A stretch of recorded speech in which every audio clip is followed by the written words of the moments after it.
Өзгеде жаңалықтар. Ислам сеніммен, ізгілігімен рухани құдірет күшін алғаш сезіп, түйсінген кемеңгер ойшыл Лев Толстой еш уақытта мұсылман болмаған.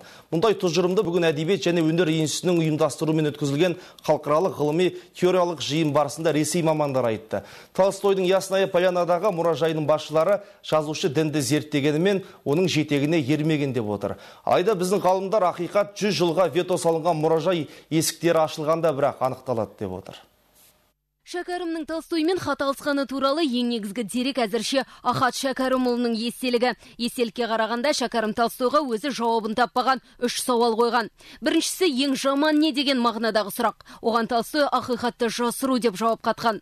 Ал нені жазу керек дегенге ойшыл өзің терең білетін дүниені десе, Шәкәрімнің адам қатесін қалай табады деген соңғы сауалына ақ жүрекпен табалады депті. Алайда қазақ ғалымдарының Ясная Полянаға сапары да өзге ізденістері де екеуара хаттардың түпнұсқасын тапқан жоқ. Шәкәрім шығармаларын кезінде НКВД жоғалтқан болса, Толстойдың көптеген хатын көмекшісі тыққан екен. Скорее всего, многие письма толстовцев попадали в руки Черткова.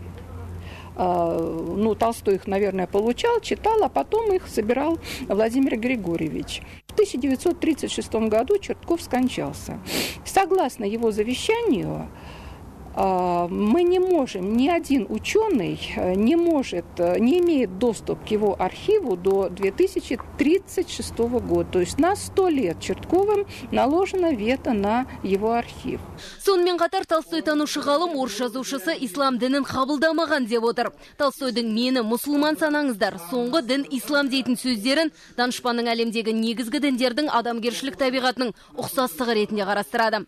Ресейлік мамандар мұсылмандылық не шіркеулік православияның біреуін таңдау керек болса, кез келген саналы адам тек жалғыз құдайды, оның пайғамбарын мойындап түзу жолмен жүруді мақсат тұтатын мұсылмандылықты таңдайтынына ешбір күмән жоқ деген ұлы жазушының сөздерін де шіркеуден жиреніп, ақиқатты іздеп Толстойдың исламға келгенін де мойындамай отыр.